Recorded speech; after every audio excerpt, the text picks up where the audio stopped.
Sebentar, kalau bupati boleh cuti nggak? Bisa. Anak saya yang 2 ini sering mengkritik, "Ayah tuh jelek, harusnya gitu, harusnya." Oh ya gitu Belum, Pak. Saya tuh bupati. orang berbuat kepada kita itu akibat dari tindakan kita ke mereka. FYP-nya apa sih, Pak, kalau di Makanan India tuh, perindapan ini kayak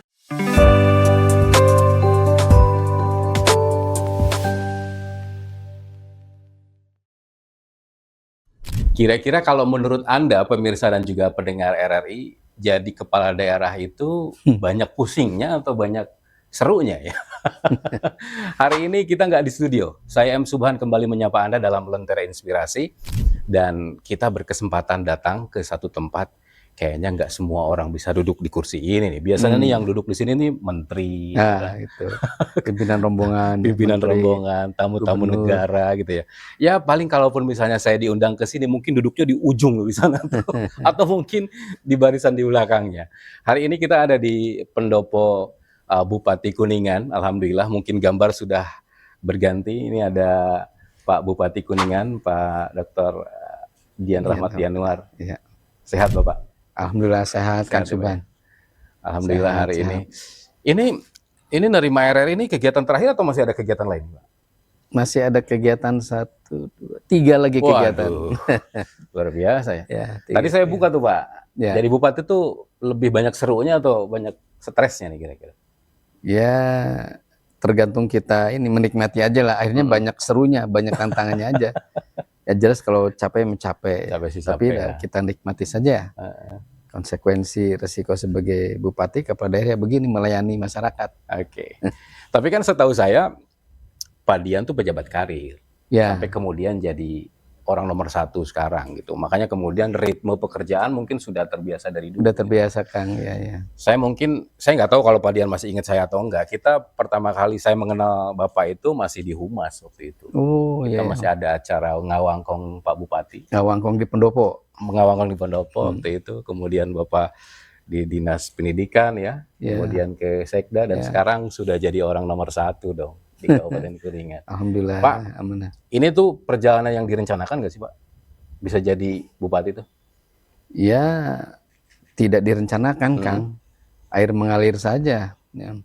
Malah awalnya saya tidak berkarir di pegawai negeri sebetulnya. Oh ya? Oh Bapak tuh pernah di luar? Ya, tahun 91 sampai 93 saya tuh kerja di perusahaan swasta, Kang, di Jakarta di perusahaan Jepang. Nah, karena waktu itu panggilan, kalau dulu sih jadi pegawai negeri itu orang nggak tahu pada gak mau ya.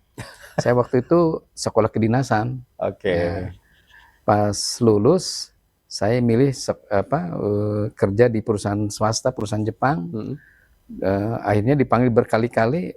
Panggilan yang ketiga saya baru daftar di Departemen Sosial dulu saya. Oke. Ya, di Departemen Sosial. Jadi itu tahun 93 ya, 92-93.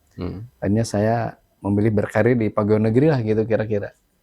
Jadi tidak direncanakan apa jadi bupati, PNS, saya jadi penyuluh lapang di beberapa kabupaten kota. Kalau saya hitung-hitung saya di 5 kabupaten kota. Pernah di Bandung, di Kabupaten Cirebon, di Garut, ya, muter. Nah, terakhir di Kuningan berkarir. Depsos waktu itu dibubarkan waktu zaman reformasi. Saya pindah ke pemerintah daerah. Nah gitu kira-kira. Jadi dulu sih cita-citanya ya jadi pegawai negeri yang baik saja. Cukup itu aja ya? Cukup. Malah kalau bisa milih dulu, kalau pegawai Pemda, cukuplah saya jadi menteri polisi atau camat paling tinggi. Sekarang. Tapi sempat jadi camat nggak? Nggak sempat saya. Nggak sempat. Jadi gitu. Jadi air mengalir saja. Air mengalir aja. Tidak direncanakan. Termasuk hari ini ya mengalir saja. Air mengalir saja, menikmati apa yang kita ada, apa yang kita terima, mencintai, menikmati pekerjaan yang kita. Itu paling penting sih Pak. Ya itu paling penting. Air mengalir. Oke. Akhirnya jadilah bupati. Alhamdulillah. Ya kan? Amin. Walaupun tidak direncanakan sama sekali, akhirnya jadi bupati lah gitu ya. Bapak sadar betul nggak Pak, kalau Bapak sekarang jadi bupati itu di zaman media sosial Pak? Nah itu. Semua gerak-gerik Bapak kayaknya gitu aja dikomentarin tuh Pak. Iya betul. Gimana tuh Pak rasanya Pak? Kalau Bapak kan dulu membersamai bupati-bupati Kuningan yang belum ada medsos Pak. mereka mau apapun ya. Betul. Kalau Bapak kan sekarang kayaknya gerak dikit aja udah di komen tuh. Betul. Tahun sekarang dengan tahun yang kemarin sangat berbeda jauh. Kebetulan dulu waktu itu saya pernah jadi Kabag Humas, mendampingi bupati terdahulu ya. Nah, jadi tidak seperti ini, Kang. Jadi sekarang mah kegiatan tiap hari itu terekspos ya. Kekuatan medsos itu luar biasa. Jadi ada plus minusnya sebetulnya. Plusnya kegiatan kita itu terpublis, masyarakat mengetahui apa yang bupati lakukan. Tapi itu sisi lainnya ya, jadi kita tidak boleh salah mungkin, tidak boleh lengah, atau ada sikap apa kata yang memang ini bisa berbahaya. Medsos itu seperti dua sisi mata keping yang berlainan. Tapi pada dasarnya ya perubahan atau perubahan ini sangat luar biasa. Kalau saya sih dari sisi positifnya saja saya maksimalkan. Jadi bagaimana masyarakat mengetahui program-program yang kita lakukan, yang kita dorong ke depan, kegiatan-kegiatan apa, program-program apa, kebijakan-kebijakan apa yang masyarakat tahu, dan kita juga tahu sekarang aspirasi, ekspektasi atau harapan masyarakat terhadap pemerintah daerah. Jadi kalau dulu mah mungkin harapan masyarakat itu kadang-kadang kepala daerah tidak mengetahui ya Kang ya. Atau lewat surat atau sekarang mah orang sambil tidur juga langsung ngetag. Langsung. Bahkan bisa maki-maki kepala daerahnya. Oh, udah. Itu hal yang sudah sangat biasa tiap hari. Ya itu disadari betul kan akan terjadi begitu kan Pak? Disadari begitu. Ini menjadi sebuah tantangan bagi kita, khususnya para kepala daerah. Kita juga sering diskusi dengan para kepala daerah, kalau di Bandung lagi di Pakuan dengan Pak Gubernur, kalau lagi ngerim ya diskusi-diskusi ringan. Ya kita nikmati aja, ketawa-ketawa aja lah. Resikonya sekarang kepala daerah ya pelayan masyarakat, abdi masyarakat. Jadi kita dengar, kita pahami, kita selami keinginan mereka. Jadi ada ucapan, ada perkataan yang ini ya kita terima saja. Kalau istilah bahasa gaul mah jangan baperan lah. Biasa. Betul sih Pak. Aduh, terima aja. Terima aja. Oke. Ini pertanyaan saya tergelitik aja. Kalau jadi bupati itu ada liburnya nggak sih Pak? Malah saya jujur Kang Subhan, ya. Saya lupa hari Sabtu Minggu karena kalender bupati sih gak ada merahnya, gak ada liburan.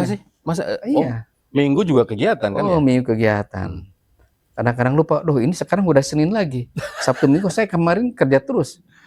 Malah kalau sepengetahuan saya hari Sabtu Minggu akhir pekan justru kegiatan lebih banyak karena masyarakat orang kerja kebanyakan ingin kegiatan itu ya hari Sabtu Minggu, mengundang bupati, mengundang kepala daerah. Ya gitulah.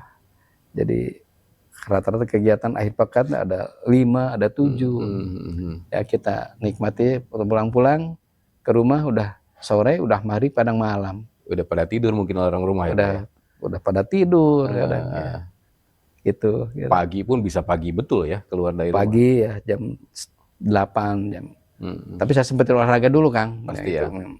Olahraga dulu rutin, kita maksimal 2 hari sekali itu setengah jam baru.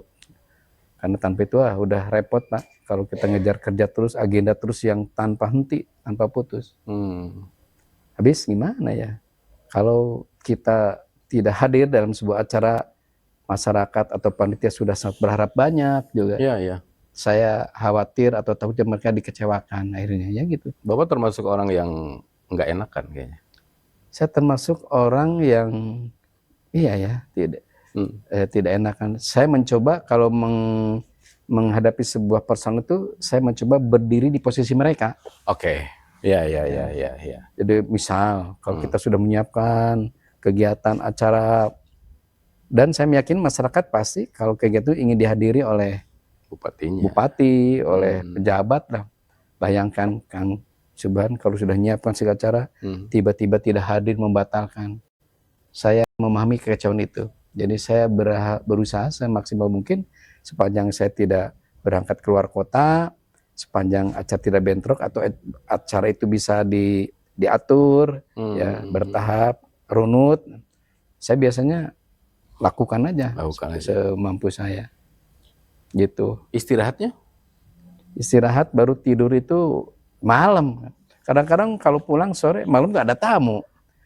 Pagi itu setelah olahraga itu, fitness itu, setelah subuh kita fitness, jam 7 tuh udah ada tamu lagi. Sebelum kantor sampai jam 8. Kadang malah ke kantor saya agak siang karena tamu. Karena tamunya nggak bisa ditinggalkan. Nah, dan ini pun banyak tamu yang merasa ya sedikit, aduh kok nunggu lama gak ketemu dengan bupati itu. Berhari-hari, seperti Kang Suban kan beberapa hari, jadi agendanya menyesuaikan lah. Gitu kira-kira Kang. Baik. Ini juga kita terima kasih nih Pak nih. Akhirnya bisa diterima langsung rencana kita di rumah beliau. Kita geser ke sini karena agenda beliau memang cukup padat hari ini. Pak, jadi saya masih tertarik ngomong soal itu Pak, soal kedinasan lah, dinas, ketika tidak dinas dan seterusnya. Tadi kan libur aja Bapak udah nggak tahu nih kapan terakhir libur ya. Lupa. Jangan-jangan kalau saya tanya, Bapak pernah cuti nggak setahun ini jadi bupati? Saya sebentar, kalau bupati boleh cuti nggak? Bisa, bisa. Tapi jujur Kang, saya selama jadi pegawai negeri 32 tahun saya tidak pernah ambil cuti. Masa cuti sih? Cuman saya waktu nikah dan waktu saya umroh dan naik haji. Udah. Gak pernah sambil cuti 12 hari, gak pernah. Wow, gak pernah. Ditambah sekarang jadi bupati makin gak mungkin. Makin gak mungkin. Makin gak mungkin. Oke, kita ke sosmed deh Pak, sebentar sosmed. Saya melihat Bapak begitu aktif. Saya sih meyakini admin lah. Aktif ya? Termasuk aktif ya? Aktif lah. Tapi saya memang sengaja nggak follow dulu. Saya mau follow di depannya nanti. Biar di follow back. Wah, Bapak kan cukup aktif. Walaupun saya nggak tahu itu yang uploadnya admin atau siapa. Tapi kalaupun misalnya ya admin, itu dikurasi dulu nggak sama Bapak? Konten-konten yang harus naik? Saya kurasi lah. Ya, itu kalau kurasi itu kadang-kadang setelah subuh, sebelum olahraga saya lihat dulu, oke, layak.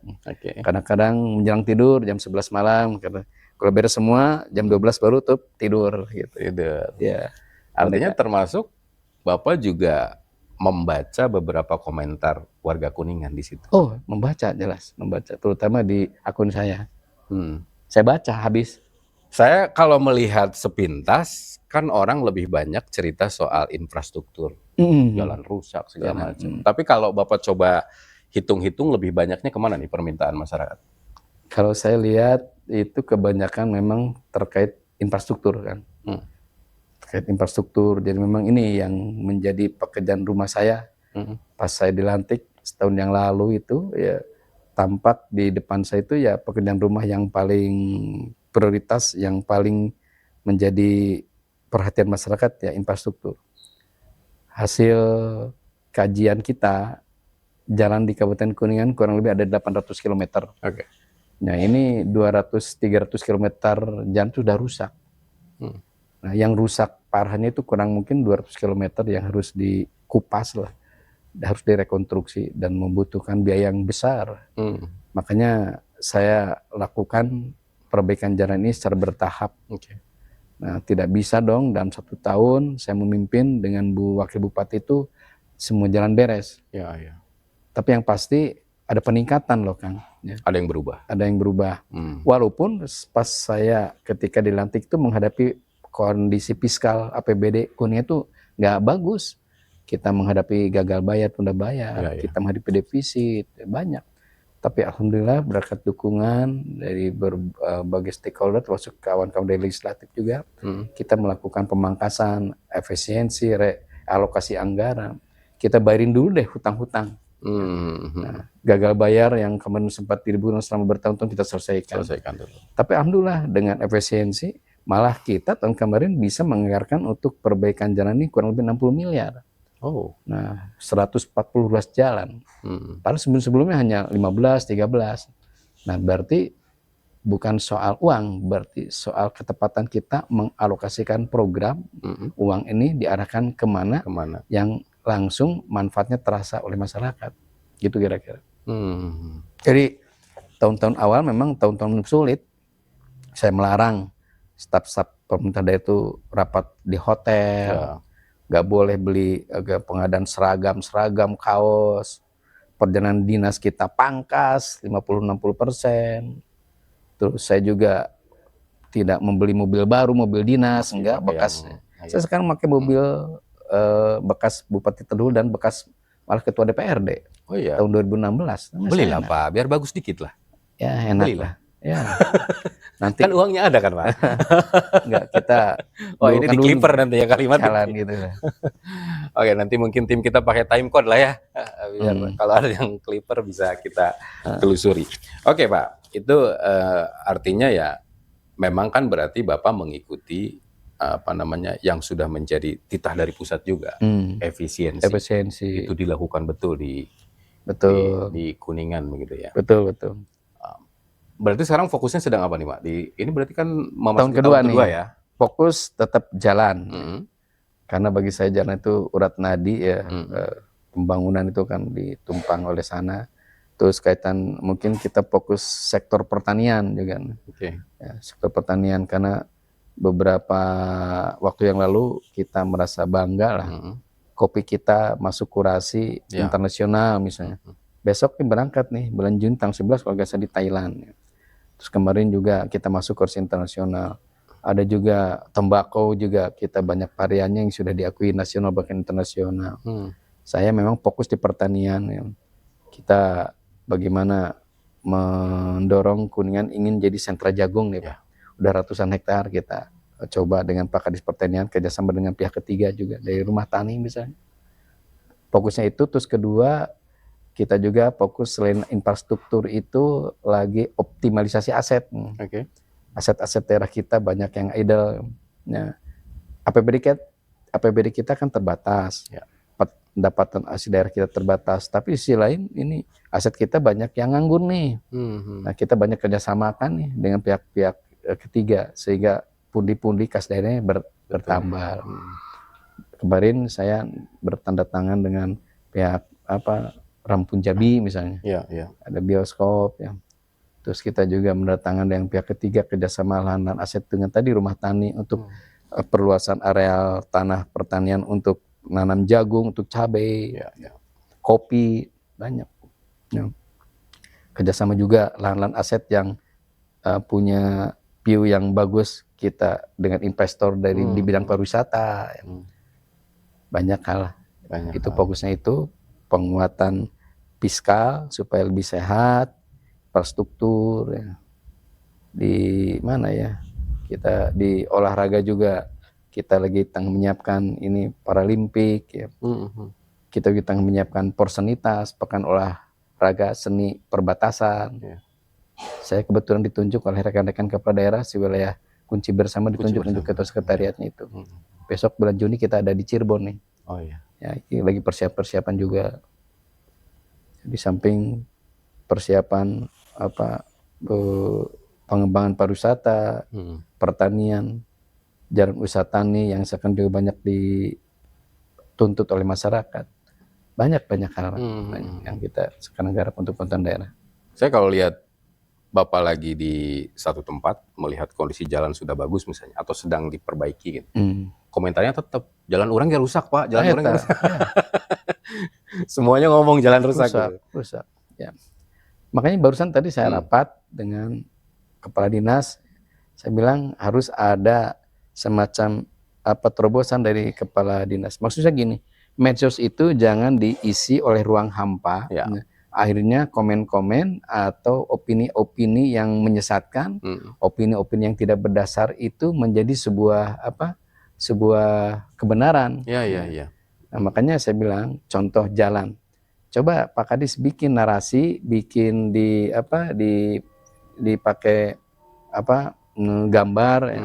Karena kan saya lihat kalau masyarakat Kuningan itu masyarakat visual. Nah, jadi misalnya tahun ini berapa ratus ruas jalan yang akan kita perbaiki. Tahun kemarin berapa, tahun depan berapa. Ya kan masyarakat kita terutama Gen Z itu perlu informasi yang jelas. Supaya ketika ini Pak jalan rusak, dia lihat, oh ya jalan kita ini akan diperbaiki bulan ini. Timelinenya tahun depan berapa gitu ya. Jadi tidak ngarang membuat opini seolah kita tuh tidak mendengar, seolah kita tidak bekerja, seolah pemerintah tidur, tidak peduli atau apatis. Nah, dengan cara itu, oh iya ternyata pemerintah daerah misalnya tahun kemarin sudah memperbaiki jalan kurang lebih 140 ruas jalan. Oh tahun ini 120, oh tahun depan 200. Kan tahu, oh jalan saya tahun depan doh. Oh ternyata bupatinya kerja Ya nih. kerja gitu gitu. ya. Nah itu salah satu medsos. Ruang-ruang kosong di medsos itu kita isi. Nah saya sampaikan tadi para kepala dinas coba. Nah makanya saya tugaskan tadi setiap kepala dinas itu, pejabat pemerintahan daerah itu, sarapan paginya baca medsos, baca berita-berita online. Nah, masyarakat perlu nih penjelasan, perlu nih diedukasi supaya tidak berkembang sendiri, nebak-nebak sendiri, apalagi ada hoax-hoax yang tidak bertanggung jawab. Ini menjadi sebuah keyakinan. Nah ini. Betul. Kalau hoax merajalela dan kita sama sekali nggak mengcounternya ya. Iya, nah itu. Jadi kaitan dengan kepercayaan, trust publik itu harus kita jaga. Tidak salah mereka, karena kitanya mungkin tidak memberikan penjelasan yang seluas-luasnya, tidak serinci, tidak sedetil, tidak semenarik itu. Kan saya sering nyampaikan, medsos pemerintah daerah itu banyak yang tidak disuka karena kaku, rigid, Saya sering nyampaikan coba didesain supaya yang menarik, yang bagus, yang informatif, yang edukatif gitu kira-kira. Sepertinya kalau sekarang dilihat-lihat medsosnya Kabupaten Kuningan dan juga medsosnya Dian Rahmat Yanuar, sepertinya lebih engage yang pribadi ya Pak ya? Iya, mungkin dari sisi follower juga gak tahu ya, dari sisi itu juga. Betul. Tapi sekarang juga ada perubahan-perubahan nih di medsos akun Pemda itu ya. Nah, kabagnya yang baru juga sudah kasih arahan, coba. Jadilah kalau gini, kalau kita bikin konten itu, kita persepsikan kita sebagai masyarakat menariknya nih, yang akan nonton kan. Ya. Kalau tidak menarik ya jangan dipaksakan untuk diupload dan begitu aja. Oh ini menarik nih, ya itu aja kuncinya itu. Ya, gitu. Ini sesi pertama saya udah dikabarin katanya sesi pertama udah mau habis, tapi sedikit aja Pak. Kalau hari ini Bapak tidak jadi bupati, kira-kira Bapak jadi apa nih? Saya pengusaha. Saya senang bisnis. Senang bisnis. Ya. Apa nih Pak? Yang paling senang apa? Apanya? Bisnisnya? Bisnisnya. Ya apa saja. Saya dari kecil senang bisnis, senang jual beli Pak. Ngapain jadi PNS sih Pak? Ya waktu kuliah itu pengen beli sepatu. Keluarga saya itu keluarga sederhana. Ibu saya guru sekolah dasar, bapak saya guru, anaknya 6. Kalau saya kuliah itu kan pengen sepatu, dulu kan sepatu kicker kayak gitu ya. Waduh, kapan kebelinya? Ya saya di sana jualan kambing, ya, ngiritin barang, kebelilah sepatu dulu mah LSC apa sih, kicker itu barang-barang yang tidak mungkin terbeli, tapi saya bisa itu. Nah, mau nikah saya nanam bawang, bisnis semangka, rental PCD, saya gitu. Saya dulu senang bisnis.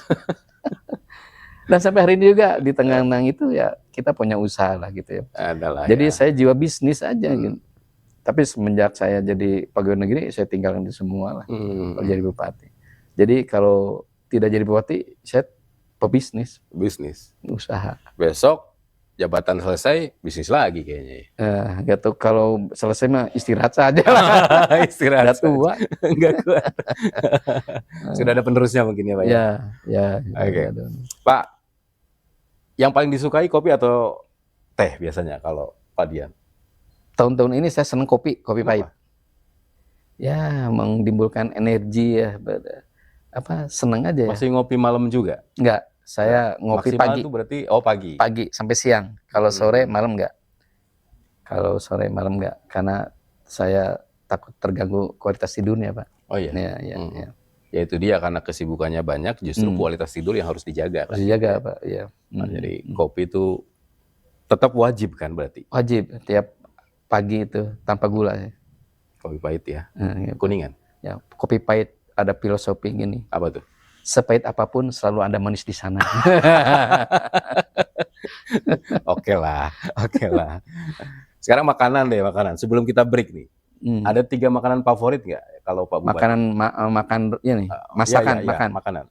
Saya paling doyan tahu, Pak. Tahu dalam bentuk apapun? Enggak goreng. Tahu goreng. ART saya pasti tahu kalau makan bapaknya harus ada tahu. Harus ada tahu. Apapun menunya harus ada. Apapun tahu. Harus ada tahu. Dulu kerupuk, tapi setelah saya tahu kurang bagus kesehatan, saya rubah tahu. Dari dulu saya tahu kopeci. Wah, kuning. Tahu yang paling enak sedunia itu kopeci Kuningan. Oke, ini tahunya nih. Nah, itu. Enggak ya? Tahu. Kedua, terus sayur asem. Sayur asem. Wah, udah. Sayur asem versi siapa nih? Versi ibu dong? Sayur asem buatan istri saya. Wah, itu mantap. Sama goreng tahu. Sudah cukup lah. Sambal atau ikan asin jambal roti, Pak. Wah, udah. Ditutup sama ayam kampung. Ayam kampung. Udah. Berarti itu 3 menu favoritnya? Apa tadi? Sayur asem, tahu, sama ikan asin jambal roti. Luar biasa. Cukup itu. Udah. Top lah. Top makanan favorit. Nggak ada pembandingnya lagi. Wah, udah. Sayur asem, sambal, jambal roti, tahu. Udah.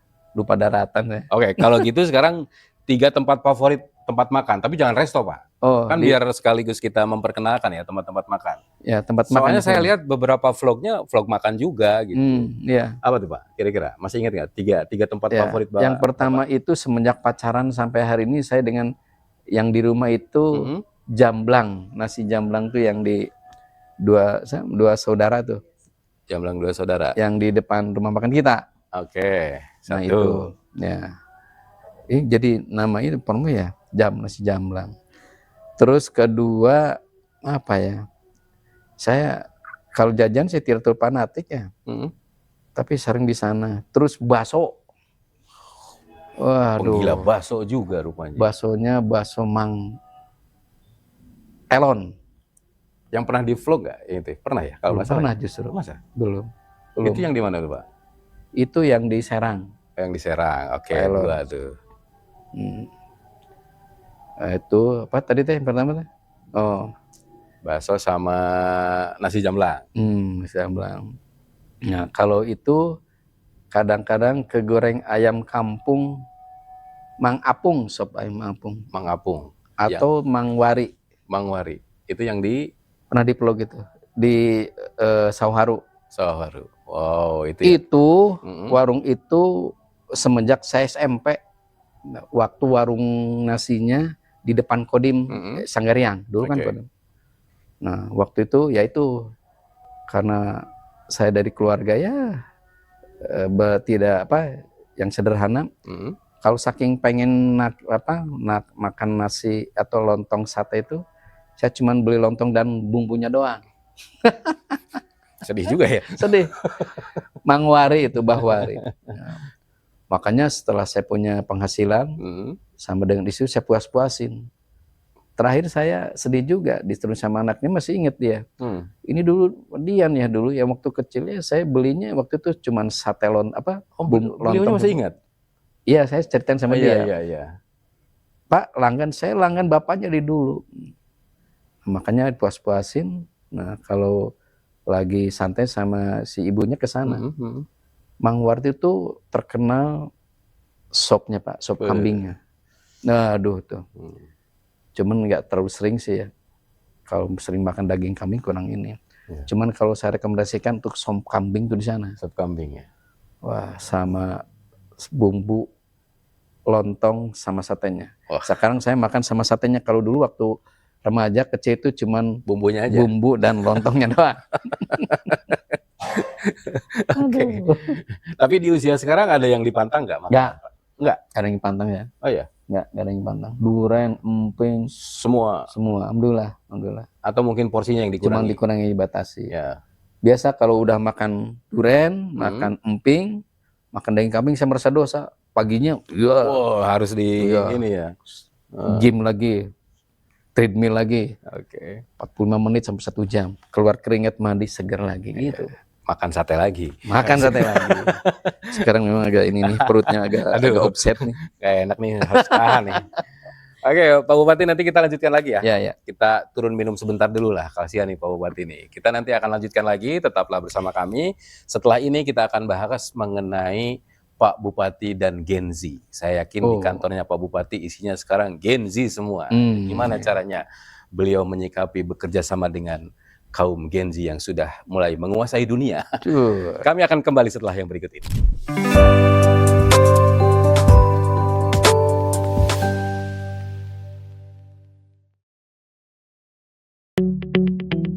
RRI Digital dengan tampilan baru, berbagai konten kolaborasi dari berbagai program nasional, termasuk siaran visual langsung, siaran radio langsung, daftar putar musik, podcast, berita video, dan berbagai fitur interaksi pengguna dalam permainan.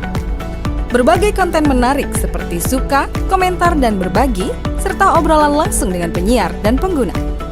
Pesan langsung dan fasilitas obrolan pribadi antara pengguna aplikasi juga tersedia. RRI Digital tersedia di Google Store dan App Store. RRI Digital.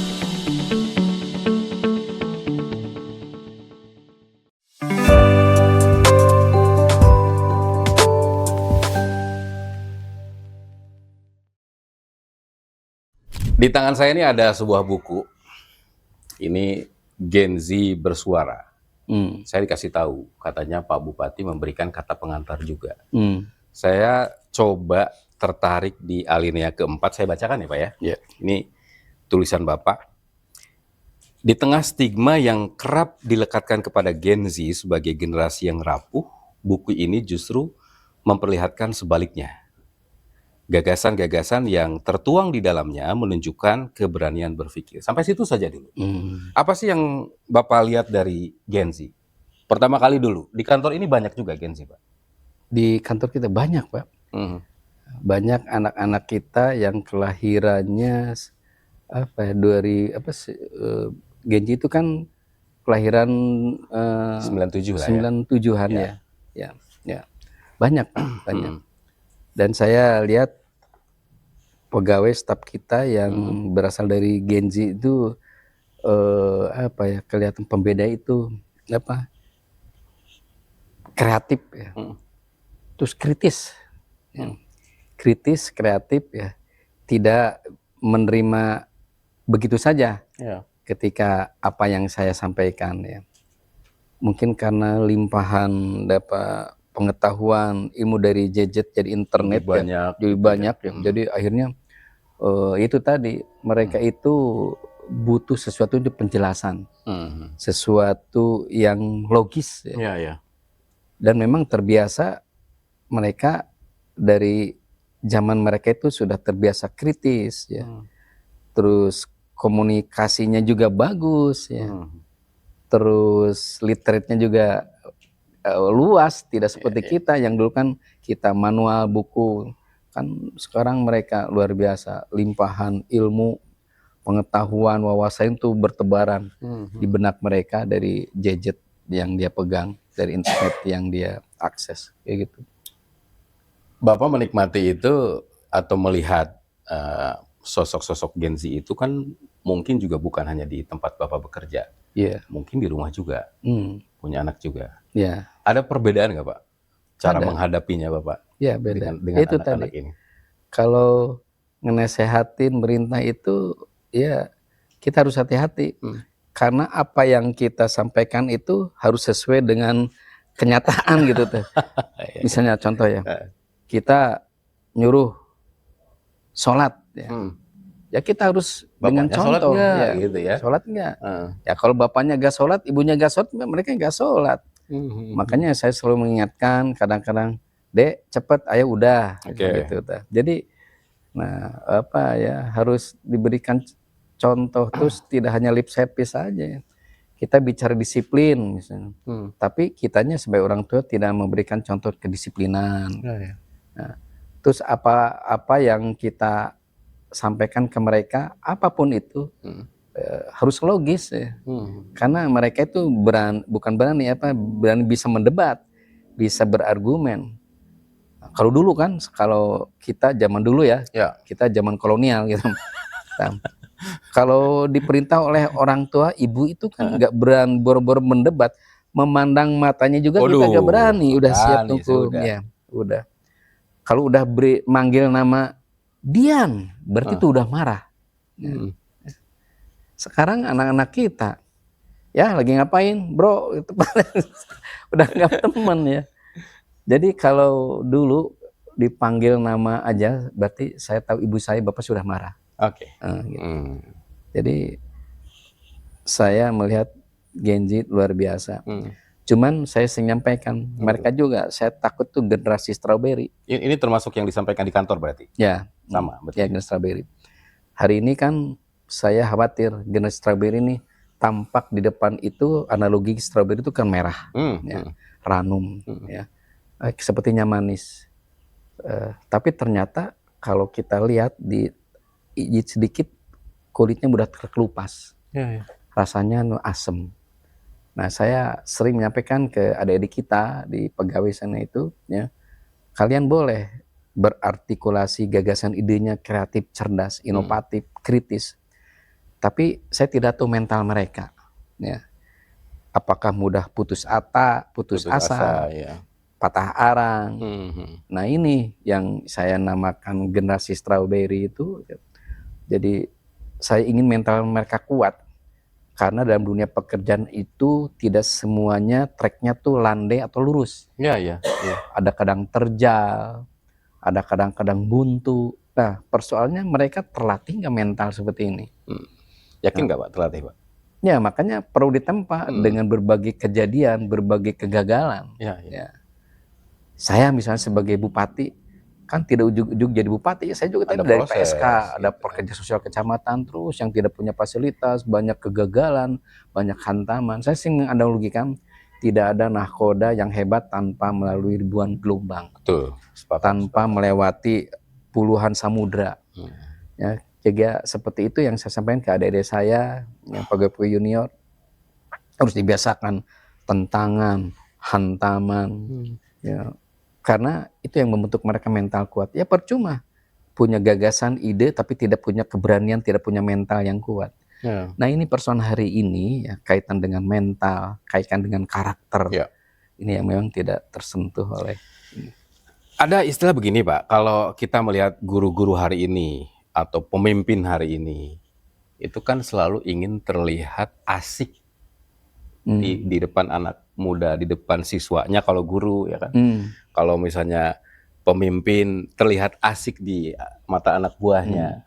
Karena hari ini faktanya Gen Z lebih banyak. Ya, Bapak ngerasa juga harus mentreatment itu nggak? Bahwa saya juga harus terlihat asik kok di... Asik ya. Kalau istilah bagi saya mungkin apa ya? Bukan asik, guru yang inspirasi, Pak. Oh ya. Gitu. Kan saya pernah nyampaikan bahwa guru itu dua-duanya bagus. Ada guru yang bersifat guru kurikulum, ada guru inspiratif. Guru kurikulum itu guru yang setia, loyal, taat kepada aturan, selalu mengajarkan dengan cara-cara, dengan metode, dengan kurikulum yang ada. Ya. Besok lusa anak didiknya itu akan menghasilkan manajer-manajer yang handal. Ada lagi guru inspiratif. Guru inspiratif ini adalah guru yang menginspirasi murid-muridnya, ya, menginspirasi. Besok lusa guru-guru inspirasi ini akan menghasilkan murid-muridnya sebagai pemimpin. Pembaharu, perubah. Nah, saya sering melihat justru repotnya guru sekarang itu banyaknya guru kurikulum. Guru inspiratifnya persentasenya lebih sedikit. Semuanya memang benar, tapi hari ini yang dibutuhkan adalah guru yang menginspirasi, guru yang memahami tentang karakter muridnya, kemampuan potensi anak didiknya, guru yang memang merasa disenangi, happy, tapi diam-diam guru itu memberikan inspirasi, sehingga anak didiknya merasa dengan dia tuh happy, enjoy, materi apapun tuh masuk dan akan teringat. Dan itu pada akhirnya akan menghasilkan anak-anak yang 4C, kreatif, komunikatif, collaboration, ya. Nah itu kan, dan yang punya integritas. Jadi itu yang saya melihat, ya, Gen Z ini butuh sekarang guru yang menginspirasi. Jadi tidak hanya happy, tidak hanya enjoy, tapi memberikan sesuatu yang punya nilai lain berbeda. Gitu kira. Kan Bapak berarti di kantor akan bertemu dengan mungkin 2 atau ya minimal 2 generasi yang berbeda lah, ya kan? Yang Gen Z-nya banyak, yang sebelum Gen Z-nya juga banyak. Bapak ada treatment berbeda nggak? Ya itu dengan ada kolaborasi. Yang zaman kita itu kan punya pengalaman. Ya, Kalau generasi kita kan masih bisa dibentak ya, Pak. ya bisa di ini. Kalau yang Gen Z udah nggak bisa ya. Udah gak bisa. Dibentak siapa lo gitu kan. Jadi status Pak Ya. nanti, Pak. Jadi akhirnya jadi status. Iya kan. Jadi akhirnya saya kira ini kan saling melengkapi. Zaman kita yang sekarang jadi senior kita kan punya pengalaman tadi, punya mental. Ya. Ya, yang adik-adiknya, anak-anaknya itu yang seusianya itu tadi punya daya inovasi, kreativitas. Ya. Jadi kalau dikolaborasikan, saya kira ini saling melengkapi, Pak. Ya, gitu. Ada kejadian menarik nggak Pak bersama Gen Z? Ada hal-hal lucu, misalnya staff-staff Bapak, ada nggak? Ya banyak lah. Ya kadang-kadang kita juga keterbatasan pemahaman teknologi. Ya kadang-kadang juga kadang-kadang pura-pura ngerti lah, kurang paham. Nah, sialnya staff saya itu kadang-kadang suka menguji gitu. Oke. Ya, jadi banyak hal ini. Terus saya jadi tahu perkembangan model lagu yang lagi digandrungi, grup musik yang digandrungi, terus pakaian, selera, tentang tempat nongkrong, kopi, macam-macam lah. Dunia Gen Z itu saya kadang-kadang terkaget-kaget. Dan kok ini lagi favorit minumannya, saya coba gak enak-enak amat ya, tapi kan kok mereka suka gitu ya? Kok mereka suka gitu kan. Kalau kita dulu waktu zaman kecil itu kan saya paling temulawak. Iya juga sih. Kalau sekarang lebih banyak ya. Lebih banyak macam-macam. Oke. Tapi mereka banyak memberikan insight nggak ke Bapak? Banyak. Yang akhirnya kemudian misalnya, cara berkomunikasi Bapak dengan orang tuh jadi harus seperti ini. Betul. Atau bahkan mungkin ya sampai ke taraf mengambil keputusan tuh ternyata harus seperti ini dan seterusnya. Ya. Jujur saja Kang, sekarang saya banyak ambil keputusan untuk memberikan kebijakan, arahan-arahan itu banyak dibantu oleh mereka. Dengan pakai aplikasi gitu kan, terbantu saya sekarang ya. Banyak kadang-kadang kalau kita, misal contoh salah satunya, kalau kita hanya mengindahkan dari pejabat untuk memberikan sambutan, karena kan pejabat juga hanya repetitif saja, mengulang-ulang, copy paste saja. Nah, dengan Gen Z ini saya diberikan aplikasi, cara menggunakan teknologi AI yang bagus ya. Ini luar biasa. Saya tertantang, jadi banyak hal yang baru juga yang saya diberitahu oleh ajudan saya. Ajudan saya kan Gen Z, staff-staff saya Gen Z semua. Ya, gitu. Yang membersamai Bapak sehari-hari emang rada lumayan juga. Jadi selalu ada ini, dia memberikan insight, pencerahan, materi pidato, arah kebijakan, termasuk juga kebijakan bersifat menyentuh kepada masyarakat luas. Banyak dipengaruhi oleh saran-saran masukan dari kawan-kawan adik-adik saya di Gen Z. Termasuk dari anak-anak saya juga memberikan masukan, ya begini loh, harusnya begitu loh, bagus juga. Di rumah Bapak termasuk yang didebat juga sama mereka? Didebat, saya sering dikritik malah. Dari cara berpakaian, cara bersepatu, sikap tubuh ya. Kebetulan anak saya yang 2 ini perempuan itu sangat hobi melihat penampilan bapaknya, dari gaya bicara, dari sering mengkritik. Oh iya. Nah, ayah tuh jelek, harusnya gitu, harusnya. Oh ya gitu deh, iya gitu. Kita kan nggak berani ya. Kita nggak berani dulu. Jelek ya. Ini takut anaknya dibalik-balakin. Bapak ngomong dong Pak, saya tuh bupati loh gitu. Nah, ini kejadian lucu, Genjin. Anak saya itu kalau main tuh paling malas sekarang sama ayahnya. Kenapa? Kemarin contoh, udah lama kita, ayo dek, udah lama nih mumpung ada waktu 3 jam, kita main ke Cirebon. Ya banyak orang Kuningan, banyak orang Cirebon ya, pada kenal saya, pengen dipoto. Anak saya udah ninggalin. Jadi males karena bapaknya sekarang seleb ya, kemana-mana di. Anak saya malas sama si ayah. Cepet ini mau nonton, gimana sih foto-foto? Saya kan nggak enak ya Pak. Malah kemarin juga, Pak izin foto, Bapak dari mana? Saya dari Ciamis. Kok tahu saya? Saya penggemar, saya suka ikut follow Bapak di TikTok, Bapak. Jadi, itu salah satu kelebihannya, Kang. Jadi tidak hanya di Kuningan. Kemarin ada yang minta foto dari orang Ciamis sama orang Pangandaran. Oh iya. Kok tahu? Saya sering lihat TikTok Bapak nanya gitu. Tapi itu anak saya Gen Z itu suka malas. Sekarang kalau lagi olahraga pagi sama ibunya, jarang ikut. Gak keringetan sama. Kenapa? Karena berhenti lagi. Berhenti lagi. Ya, gitu. Jadi udah, jadi akhirnya Bapak sendiri aja ya? Sendiri, Kalau sama si ibunya. sama ibu. Jadi akhirnya kalau saya keliling itu, nggak olahraga sebetulnya, menyapa masyarakat aja. Olahraganya saya cukup di dalam aja. Di dalam aja. Fitness Nggak aja. ada yang ngajak foto kalau di dalam. Nggak ada. Jadi terakhir keluar sekeluarga kapan tuh? Terakhir kemarin minggu. Mau Sebentar. jadinya mereka mau ya? Mau, saya bujuk. Mm. Udah gak apa-apa. Tapi kayaknya dia kapok juga. Mau makan gak jadi. Banyak yang Iya. gitu. Oke Pak, tentu sebagai orang di posisi sekarang, juga sebagai orang tua bagi putra-putra Bapak, juga sebagai pimpinan di kantor, apa yang paling sering Bapak kasih nasihat kepada mereka, terutama ke yang anak-anak muda ini? Ya, jadi rumus yang paling sering saya sampaikan tuh, mencintai pekerjaan. Gak tahu nih, sangat membekas filosofi itu dalam diri saya, dari ibu saya. Cintai pekerjaan, karena suatu saat pekerjaan akan mencintai kamu. Ya. Saya terasa, jadi itu tadi air mengalir. Dimanapun saya ditempatkan, dimanapun tugas yang diberikan oleh pimpinan, saya berusaha mencintai, melaksanakan. Karena dengan mencintai, melaksanakan dengan sepenuh hati, di sana kita pembelajaran. Ya, gitu. Tapi sebenarnya kalau kita tidak mencintai pekerjaan, ya kita akan selalu saja menuntut hal-hal yang lebih, ya. Karena kita tidak mencintai pekerjaan, merasa terpaksa. Karena hanya melaksanakan tugas, tidak menjiwai.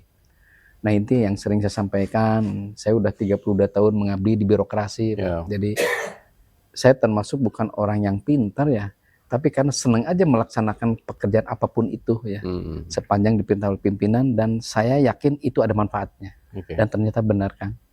Saya udah di 17 kali jabatan semenjak bupati, saya hitung-hitung. Dan 17 jabatan itu semuanya penuh warna dan penuh dinamika dan banyak manfaatnya bagi saya. Dari mulai pekerja sosial, dari mulai pejabat struktural, dari macam-macam ya. Ternyata membentuk saya. Karena setiap bidang, setiap tugas yang diberikan pimpinan pasti akan ada manfaat bagi kita. Cintai pekerjaan, insya Allah pekerjaan akan mencintai kamu. Kamu merasa bahagia dimanapun berada, dimanapun ditugaskan. Hari pertama dilantik jadi bupati, Bapak sudah mulai berusaha untuk mencintai mencintai dengan begitu berat. Pas dilantik, saya langsung retreat di Magelang. Saya dengar berita gagal bayar, tunda bayar sudah mengentui, sudah berpikir keras. Hari ketiga, keempat, retreat di Magelang, saya udah manggil para kepala dinas rapat di sana untuk memetakan persoalan. Saya kaji, cermati, ya karena mencintai pekerjaan ya saya mencoba ya menelah, mencermati ini apa yang menjadi penyebabnya sedikit. Kalau tidak mencintai, kita tidak akan fokus dan kita tidak akan punya rasa ya untuk menekuni pekerjaan itu. Dan tidak butuh waktu lama sampai kemudian Bapak mencerna ini ada masalah ini. 3 bulan, 6 bulan kita melihat sudah ada jalan keluarnya. Dibantu oleh kawan-kawan dari birokrasi juga. Alhamdulillah ya. Jadi ya semuanya berawal dari kita mencintai pekerjaan. Gitu. Oke, pertanyaan berikut ini saya yakin jawabannya ya semua pekerjaan saya nikmati ya. Saya yakin jawabannya itu. Tapi kalau boleh saya coba range nih dari Bapak menjadi pejabat dimanapun itu sampai kemudian sebelum jadi bupati lah. Yang paling berkesan untuk Bapak waktu ditugaskan di mana tuh Pak? Dan jadi apa? Yang berkesan dalam hidup saya di dunia birokrasi itu waktu tahun 2010. Saya waktu itu masih teramat muda kan. Umur saya baru 38, 39. Dipanggil suatu hari oleh bupati terdahulu, saya akan dilantik jadi kepala dinas. Waktu itu kepala dinas sosial. Nah, kenapa berkesan? Pertama, itu teramat muda saya. Ini kata teman-teman sih itu rekor lah termuda, umur 38. Nah, terus kedua, ditempatkan di dinas yang sesuai dengan ilmu saya. Oh, seneng dong. Ya, kan saya jebolan Depsos. Iya. Ditempatkan di dinas sosial. Nah, jadi kembali ke rumah saya. Nah, ini yang paling berkesan ya. Ya, jadi sesuai dengan profesi saya. Ya. Jadi bagaimana mengembangkan nilai-nilai pekerjaan sosial saya. Nah gitu. Jadi kan nilai pekerjaan sosial itu dilandasi oleh filosofi Tatwam Asi. Ya. Ya. Aku adalah engkau, engkau adalah aku. Jadi itu mungkin modalnya. Jadi apapun kita sekarang melaksanakan tugas, ya, modal itu yang saya kira yang membekas. Jadi apa yang dia rasakan harus kita rasakan. Apa yang saya rasakan harus dia rasakan. Terus prinsip kedua, ada prinsip yang bagi saya selain Tatwam Asi. Tatwam Asi itu looking glass self. Orang berbuat kepada kita itu akibat dari tindakan kita ke mereka. Ya. Jadi seseorang baik sama kita, mungkin kita baik sama mereka. Seseorang jahat sama kita, mungkin kita juga jahat sama mereka. Jangan-jangan kita pernah Jangan-jangan jahat ke dia, berbuat gitu ya. salah. Dua kunci itu yang menjadi landasan saya bekerja dimanapun. Saya juga tidak menutup mata, ada yang suka, ada yang tidak suka. Tapi dua kunci itu meminimalisir ya, bahwa dengan cara itu kita berupaya menyelami, memahami apa ya yang jadi keinginan mereka. Saya kadang-kadang suka menjadikan saya itu jadi mereka. Kalau saya berbuat begitu, kalau saya jadi mereka, kira-kira mereka senang atau tidak ya? Itu selalu saya berpikir seperti itu. Makanya tadi Kang Subhan menyampaikan, Bapak termasuk orang gak tegaan ya. Nah gitu kan. Ternyata iya kan. Ya jadi ada pertanyaan-pertanyaan lain gitu kan. Iya. Oke Pak, ini di sesi terakhir saja. Kita akan buat lebih cepat karena saya tahu kegiatan Bapak masih ada di tempat lain. Kita lebih pribadi lah kalau gitu. Ini juga kalau Bapak nggak keberatan ya. Siap. Kita masuk ke hal pribadi dulu. Kita bicara soal bahagia. Definisinya apa kalau menurut Bapak ngerasa? Hari ini Bapak udah ngerasa bahagia nggak? Di titik Bapak ngerasa semuanya udah bisa saya dapatkan. Bahagia itu apa ya? Bagi saya mensyukuri apa yang telah kita peroleh hari ini ya. Bagi saya terpenuhinya kebutuhan jasmani, ruhani secara berkelanjutan dan terus berkembang gitu. Abstrak ya. Jadi gitu aja bahagia tuh. Jasmani, rohani, rohani itu merasa tenang, nyaman, ya. Anak-anak sehat, ya. Keluarga sehat semua, pekerjaan lancar, ya. Ya, terus masyarakat juga mungkin yang bahagia gitu. Oh justru melihatnya itu ya, Nah, masyarakat, keluarga bahagia, kita jadi. Saya suka pusing kalau ada keluhan masyarakat itu mengurangi kebahagiaan saya. Masalahnya itu tiap hari kan Pak? Masalah tiap hari. Makanya saya lihat bahagia juga hal yang bersifat utopis bagi saya. Sesuatu yang terus harus kita capai. Ya. Tapi itu tadi ada kunci, kita harus mensyukuri apa yang telah kita peroleh hari ini. Kan tidak hari ini tidak semua, misalnya kita hidup apa cukup lah. Tidak semua masyarakat mungkin jadi pegawai negeri. Tidak semua masyarakat jadi pengusaha, tidak semua masyarakat jadi bupati misalnya. Saya kira itu juga harus berpikir seperti itu supaya kita bersyukur. Ada filosofi orang tua, ulah nempot tingka handap bising tidak gor, ulah nempot tingka luhur bising tiga truk. Nah, jadi ngerti nggak nih kameramen? Ya, nggak ada orang Sunda ini. Itu apa tuh Pak artinya Pak? Jadi artinya ya kita jangan terlalu aja melihat ketidakpuasan melihat ke atas ya. Nah, nanti tersandung. Kita juga jangan terlalu minder, lihat aja ke bawah ngebanding-banding. Kita tidak punya harapan tidak punya cita-cita. Naik begitu ya. Nah, jadi gitu. Berarti sekarang menjalani peran sebagai bupati pun sesuatu yang membahagiakan. Membahagiakan. Ketika saya bisa bermanfaat, saya melakukan program ternyata diterima manfaat. Ya. Saya membuat gagasan ternyata dimanfaatkan terus berlangsung oleh masyarakat tuh bahagia berarti. Berarti masyarakat membutuhkan. Tapi tidak bahagia ketika kebijakannya banyak yang merugikan, ditentang misalnya. Jujur saja suka jadi pikiran. Gitu. Udah dapat mikir ditentang ya Pak? Ditentang, oh berarti ini harus dikoreksi. Itu mungkin tapi termasuk yang mau menerima koreksi kan Pak? Saya termasuk mengkoreksi. Dari orang-orang sekitar Pak? Ya, saya termasuk tanya, open minded saya. Saya merasa banyak keterbatasan. Saya sampaikan tadi, saya termasuk bukan orang yang pintar sebetulnya. Tapi bagaimana kita menempatkan orang yang pintar membantu saya. Oh, iya. Nah, jadi orang-orang yang memberikan masukan saran itu sebetulnya mereka lah yang telah membuat sejarah prestasi. Ya.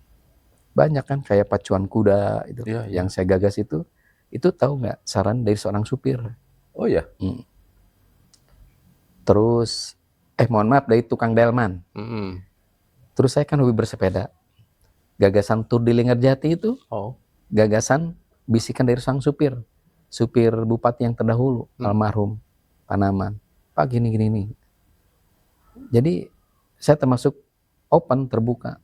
Boro-boro dari pejabat, dari punten, dari supir pun ditunggu sepanjang itu bagus, kenapa gitu tidak? Ya, jadi itu kuncinya. Kan di sekeliling kita itu banyak gagasan ide, karena mungkin dia keterbatasan kewenangan. Ya sepanjang bagus, ya serahkan aja ke saya eksekusi. Saya tidak ini kayak kemarin gagasan misalnya Tugu Angklung. Oh iya. Itu kan dari setap biasa. Pak, angklung itu kuningan sejarah. Perubahannya pentatonis ke diatonis, tapi tidak ada di sini. Kenapa tidak ada penanda angklung? Oke, saya bikinkan Tugu Angklungnya, ternyata kan viral. Viral sekarang, kan, lagi gitu viral. kan, ya. Betul. Banyak gagasan-gagasan dari orang yang biasa. Kan saya lihat, saya mendengar filosofi ini, kalau gagasan itu jangan dilihat dari orangnya, tapi dari apa yang diberikan, substansi sarannya. Kan gitu. Ya, jadi itu mungkin ya, Kang. Oke, Pak Bupati, saya kembali ke rumah lah. Ini mungkin harusnya saya tanyakan ke Bunda sih, ke istri Bapak ya. Tapi karena nggak ada, jadi saya tanya ke Bapak. Bapak romantis nggak orangnya? Aduh, romantisnya harus dari pasangan ya. Apa saya tuh? Jujur kadang-kadang. Kira-kira menurut Bapak gimana? Ya, romantis kadang-kadang ya. Saya kadang-kadang lupa hari pernikahan juga. Kalau gitu disebut gak romantis ya? Iya dong. Ini kayaknya bagian ini kita kirim ke ibu ya, video ini ya. Malah dia suka ngingetin. Hari ini pernikahan kita yang ke-25. Oh iya ya. Oh iya gitu. Ya. Dia udah ngerti, lupa. Tapi ya pasti ya saya sayang lah sama keluarga. Ya. Kan istri itu betul pepatah di balik kesuksesan suami itu kan istri. Istri kan mendamai dari bawah. Iya. Jadi romantis, tidak semua laki-laki romantis ya, diungkapkannya bukan dari apa ya, bukan dari kata-kata. Love language-nya apa kalau Pak Bupati? Bisa kata-kata kah atau ke rumah bawa bunga gitu? Atau apa? Saya kalau romantisnya mungkin dia tidak tahu. Kalau dia ketika tertidur, ya, saya kalau sholat isya pulang malam ngeliatin dia, saya doain dia. Oh iya. Bagian ini pasti istri Bapak nggak tahu. Nggak tahu. Tapi saya pernah kotap-ketap dia bangun, ngapain? Padahal saya tinggal doain. Gitu ya. Cara-cara yang mungkin tidak ini. Tapi dia tahu ya. Saya itu termasuk romantis dengan cara yang berbeda, Pak. Ya, cara yang berbeda. Kadang-kadang tadi saya paling senang kalau menikmati anak istri itu lagi tidur. Ya. Karena langsung keluar doa-doa kan. Ngedoain anak-anak. Jadi itu mungkin romantisme saya, apalagi karena itulah. Jadi tapi jelas perhatian lah. Udah jelas lah. Kalau perhatian saya harus tahu pacar anak saya, ya. Pacar anak saya, ya. Terus kesukaan dia apa anak-anak. Saya termasuk orang ya segitu perhatian walaupun setengah sibuk-sibuknya. Sesibuk gitu. Apapun untuk keluarga sih tetap utama ya Pak ya. Utama itu. Saya ingin tahu perkembangan putra saya. Sampai hari ini saya tahu anak saya yang di Depok misalnya lagi menggagas sebuah proyek dia dengan istrinya, harus tahu detailnya, harus tahu. Oh iya. Kamu saran gitu? Iya. Walaupun ya kebetulan anak saya dokter, lagi ada proyek juga, ada semacam apalah. Ayah ngasih tahu ini nih. Perkembangannya harus tahu detail, harus tahu. Dan termasuk mereka juga terbuka ke ayahnya. Terbuka. Apapun gitu ya. Soal pacarnya, ya. Soal persoalan di kuliahannya, ya. Soal ya apapun. Saya biasa terbuka. Terutama pengen dekat sama ibunya. Tapi kalau sudah mentok ibunya ini masih sayang ngobrol.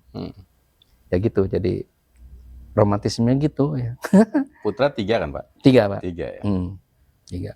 Putra 3, ibu juga kira-kira lebih banyak ngomong sayang ke istri atau ke anak-anak? Ke anak-anak. Oh ya?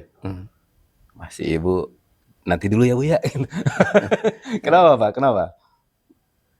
Apa ya, kalau istri udah jadi sahabat ya. Oh ya? Nah, jadi sahabat. Jadi sekarang kita sepakat dengan istri itu segala apapun dicurahkan untuk anak. Oke. Ya kan kita diisuk, tidungdung sampai sore sampai malam ya buat anak. Yang ngapain kalau kitanya kerja habis-habisan ya, dicurahkan tenaga, waktu, pikiran untuk kerjaan, tapi anak-anak tidak bahagia. Iya. Itu kuncinya itu Pak. Saya doain setiap sholat itu anak saya itu sehat, panjang umur, ya. Amin, amin. Soleh-solehah, bermanfaat, itu aja, bahagia. Udah kalau kita dengan istri mah sudah lewat umurnya, udah mencapai mendekat 50-60 lah. Tinggal melihat, tinggal kita bagaimana putra putri kita itu yang diberikan mendapatkan yang terbaik. Ya gitu. Doain anaknya dapat jodoh yang soleh. Ya. Mun bisa mah cek jamakrut mah kudu leuwih ditunggul. Diurang gitu nya. Ditunggul. Nah, bukan dari jabat, bukan dari tinu kesolehannya, gitu, termasuk kesolehan. Tinu ke ya gitulah kira-kira. Oke. Itu jadi lebih banyak sekarang love language itu disampaikan ke anak gitu ya. Ya itu pun karena bersepakat dengan ibu lah ya. Ke anak itu lebih penting. Tapi ada nggak momen-momen tertentu atau mungkin Bapak masih ingat anak-anak akhirnya pernah protes? Karena kan Bapak kan jadi pejabat kan bukan sekarang aja, dari udah terus kan jabatan, sibuk terus. Yang katanya bilang ini tuh demi kamu nak. Iya, sering. Mereka ngerasa bahwa itu mah demi ayah kali, bukan demi itu gimana tuh? Ya, mulai terasa sibuk tuh waktu saya kepala dinas pendidikan. Dulu waktu saya kepala dinas pendapatan masih Sabtu Minggu, ayo. Masih oke lah. Anak saya waktu itu masih SMP, ayo ke Gramedia gitu. Nah, pas saya seiring kadis pendidikan udah mulai sibuk. Nah, pas Parsek dah. Sering kita udah merencanakan, udah di jalan, di Beber, telepon bupati, balik lagi. Udah pesen tiket nonton. Sering itu kejadian. Atau mau berlibur misalnya ke Pangandaran, ke Bandung, ke Jakarta atau ke Jogja misalnya. Dulu waktu sekda itu. Udah nyiapin hotel, udah nyiapin acara anak saya. Pas besoknya gak jadi berangkat karena ayahnya ditugaskan kemana. Akhirnya sudah kebiasaan mungkinnya beberapa tahun yang lalu, jadi ayahnya itu sudah bukan milik keluarganya lagi, milik masyarakat. Nah, jadi mereka sendiri yang menyadari. Mereka menyadari. Makanya itu Pak. Jadi makanya waktu sedikit apapun saya gunakan untuk keluarga itu, karena sekarang saya prinsipnya quality time tuh. Itu waktu yang berkualitas. 1 jam 2 jam saya ngeriung, curhat. Kadang-kadang mau jelang tidur, kebetulan kalau belum pada tidur saya ngobrol gitu. Oh, masih ada kesempatan untuk kalau kita pulang dari lapangan kadang sore paling jam 10. Kalau masih pada ada ngobrol. Gitu. Tapi sekarang kan anak saya udah jauh semua, tinggal yang bungsu aja Pak. Yang ada di rumah tinggal yang bungsu. Tinggal 1 ya. Tapi kan tetap komunikasi terjaga ya Pak ya? Terjaga ya. Kadang lewat pikol, lewat telepon juga nanya kabar, saya hello ya. Apalagi saya sudah punya cucu, jadi cucu itu perekat keluarga nih. Kalau cucu ini berangkat ke Jakarta, brung gitu ke Jakarta. Cucu ini berangkat pulang ke Kuningan, brung kumpul di Kuningan. Gitu. Wah, ini udah nikmat. Lupa deh kalau udah cucu datangin. Oke Pak, ini terima kasih Pak sudah diberikan kesempatan. Tapi saya punya games dulu Pak, ada beberapa pertanyaan. Nanti Bapak tinggal gini atau gini aja lah. Iya. Tinggal gini atau gini aja. Kalau gini artinya? Oke dong. Oke, ini. Oh ya. Tapi sebelumnya saya jadi kepo nih. Kira-kira nama istrinya Pak Bupati itu di handphone namanya apa ya Pak? Disimpannya apa namanya? Ini. My wife. Wih. Ini ada My wife. Tapi kayaknya harus di-capture ya biar percaya ya. Emang ada yang lebih sadis emang gitu kalau orang-orang? Apa tuh? Apa? Kapolda? Tuh. Oh serius? Iya. Wow, keren. Oke. Luar biasa. Pak, jempol ya Pak ya? Kita main jempol ya? Siap. Pertanyaan pertama, kerjasama dengan Gen Z itu harus lebih banyak healingnya. Oh ya? Oh, jadi mereka harus banyak healing Iya ya? juga, menimbulkan inspirasi mungkin ya. Ya kerja terus juga sumpek. Oke. Kan dia mah dimanapun ini tuh kan kerja tetap pakai ini kan ya Pak.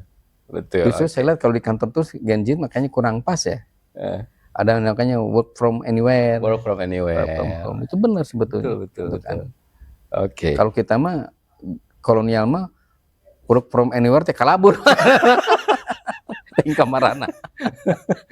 Iya. Yang kedua Pak, jempol atas atau ke bawah? Komunikasi tatap langsung lebih oke daripada chat. Oke. Lebih oke. Tetap. Lebih oke. Hari ini pun lebih banyak mengumpulkan. Kadang-kadang iya.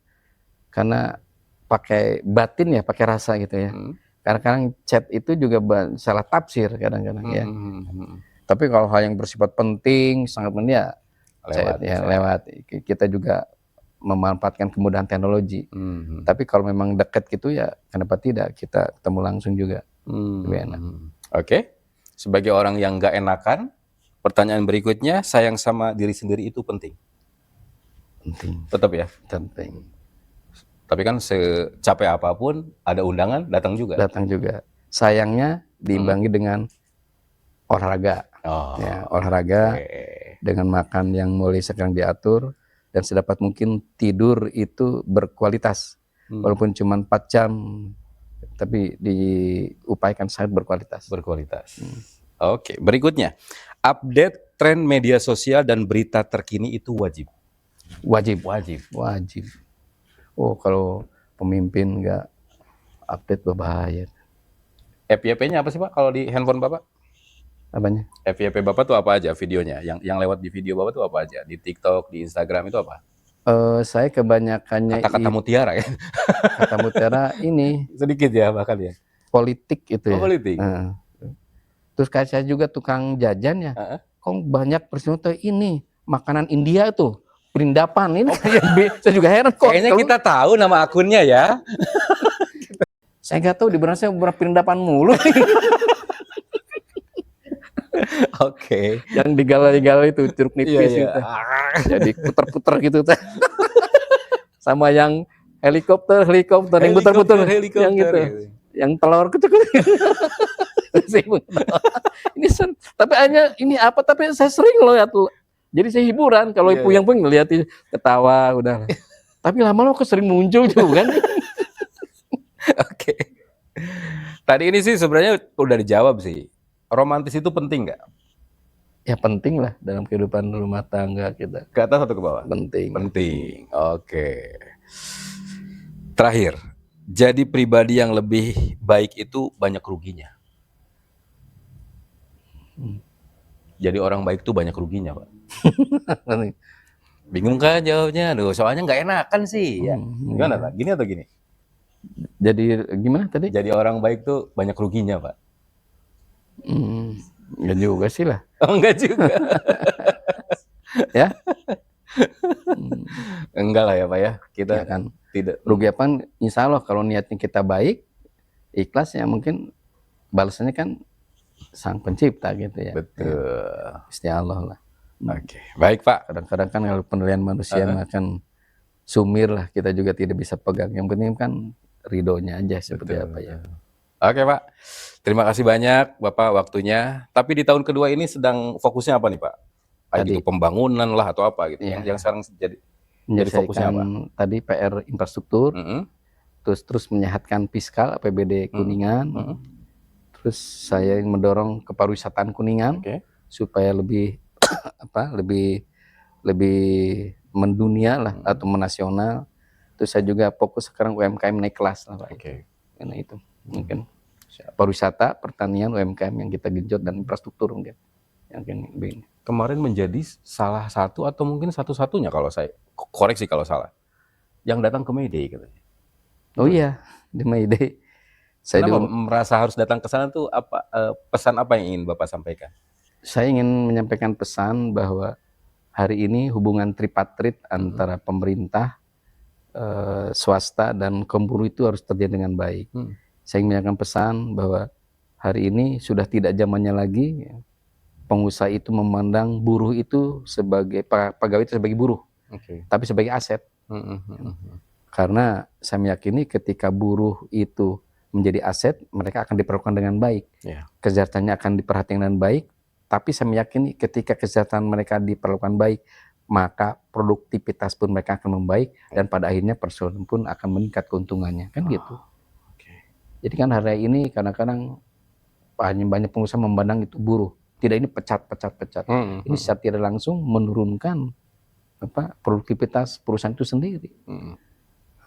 Saya hari ini juga PR juga, UMK kita masih rendah di Jawa Barat. Karena kita tidak sepihak memutuskan itu, ya, karena harus ada rembukan dengan kaum swasta, organisasi. Tapi saya kemarin sudah mendorong, sekarang kita merangkak yang tadinya terbawa, misalkan kita kalau tidak nomor 3 nih. Saya ingin nanti juga ke papan tengah, karena sejalan dengan buruh atau pegawai dengan upahnya membaik juga tadi, produktivitas pun akan semakin meningkat gitu. Jadi saya datang ke sana sebagai bentuk dukungan aja. Saya bersama mereka. Gitu. Dan memang direncanakan untuk datang begitu ya Pak Dan ya kebetulan saya diundang juga. Dan saya hadir lah. Sepanggung dengan Pak Presiden. Wah, sama Pak Presiden, dengan Pak Andi Gani, dengan Pak tokoh Kuningan juga Seskab, ya, Bapak Teddy. Luar biasa. Luar biasa. Wah, Pak, terima kasih Pak. Saya nggak tahu ini udah dapat berapa menit kita, tapi sepertinya over ya kita ya. Aduh, ya udahlah, diatur-atur saja lah nanti durasinya ya. Tapi terakhir Pak, kameranya yang ini, Bapak mungkin bisa menyampaikan pesan kepada masyarakat Kuningan terutama, apapun, silakan. Hari ini saya merasa berbahagia ya mendapat kunjungan, ya, kita bercerita banyak hal dengan Kang Subhan dari Radio Republik Indonesia. Ya. Dan seperti yang baik ini, saya gunakan kesempatan untuk menyapa warga masyarakat Kabupaten Kuningan. Ya. Ayo kita sama-sama membangun Kuningan, ya, tempat di mana kita dilahirkan, tempat di mana kita dibesarkan. Ya, jadi membangun ini tanggung jawab kita semua. Tanggung jawab kita semua, karena tanpa dorongan, bantuan, partisipasi masyarakat, nih, Kuningan ini sulit untuk maju. Jadi pemerintah itu banyak keterbatasan, tapi saya meyakini dengan adanya kebersamaan, satu irama, satu langkah, saya yakin segala persoalan pekerjaan rumah yang ada di Kabupaten Kuningan akan segera terurai, dan kita wujudkan Kuningan semakin maju, berkembang, dan memberikan kesejahteraan pada masyarakat Kabupaten Kuningan. Itu saja, terima kasih. Pak Bupati, terima kasih banyak. Waktunya sudah berdiskusi dengan RRI. Mudah-mudahan ini bukan diskusi terakhir ya Pak ya. Insya Allah. Kami juga undang Bapak ke studio. Kita nanti bisa diskusi khusus tentang pariwisata ya. Katanya kita agendakan sebulan sekali ya. Saya langsung ke Panana tuh Pak. Iya. Pariwisata banyak macam-macam. Ya banyak lah ya.